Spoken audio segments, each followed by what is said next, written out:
Hello, this is the screencast for the third iteration of the AlphaCiv hand-in. I'm Simon Hammerholt Madsen. In my group is also Simon Møller Christensen, and we are group 2-05. In the last iteration, we let me just find it here.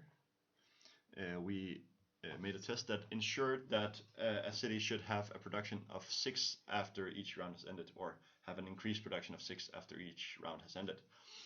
So in order to implement that test, as there is only 2 players in this version, we implemented 2 variables called red production value and blue production value. In the end of turn method, we implemented that each time the end of turn method is called, it is the red and blue production values are increased by 6. And finally, we made 2 methods, one called get red production value and one called get blue production value. Now, the next iteration we're going to make, we've followed the one-step test principle and tried to find a test that actually would teach us something, and which we were quite positive we could implement. So we chose to implement a city can produce a unit when it has enough production.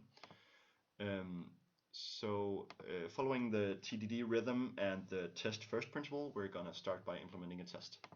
So let's start with the test annotation here. Public void should, and we're gonna start with should produce red unit, unit when production value reaches desired value. Let's call that. Super. So in the TDD principles, there's a principle called the assert first principle, and that just means that we start by making the assert statements.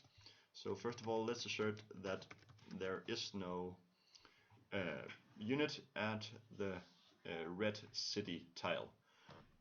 So let's create a comment. Red city does not have a unit at, and the red city is at 1.1 before the desired production value is reached. Great.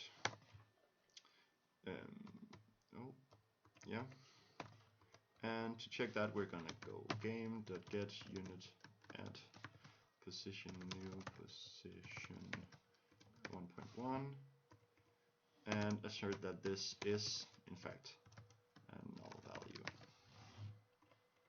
Great. And then to test that there is actually a unit there, red city does have a unit at 1.1 after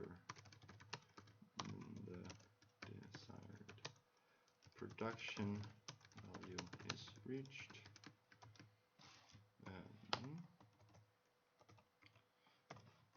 And this is going to be game.get unit at pretty much the same as this actually, just with that it is we just need to get what type of unit it is. It should be an archer. Get type string, and that should be a game constants.archer. And just to make sure, we're going to assert that it is actually the property of red as well.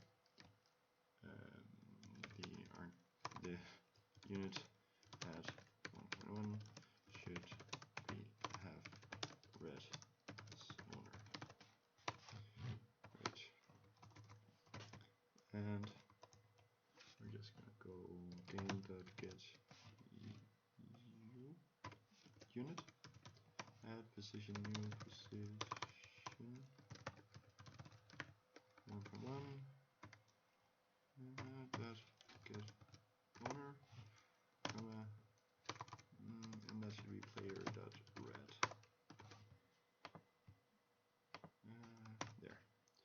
Now in order for this to work, we are going to have to enhance the age a bit. What is this? Era.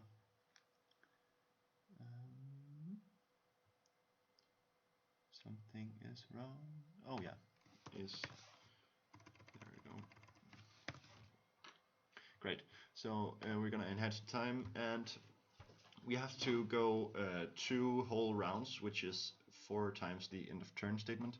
And we could do a loop here, but I don't think that would ease the readability. So instead, I'm just gonna go game.end of turn 4 times. There we go. Now then the TDD rhythm says watch it fail. So let's just do this. Yes. Go ahead. And it fails at should produce red unit when production blah blah blah. Great. So in order to actually implement this, we're just going to go to the game implementation, go to end of turn, and the simplest implementation making this test work would be sort of a fake it method that tests if get red production value is larger than 10, and if it is larger than 10, it should produce a new unit of type unit impl. And in our implementation, this calls for a type of unit in the form of a string, archer, and an owner, so that is player.red. There.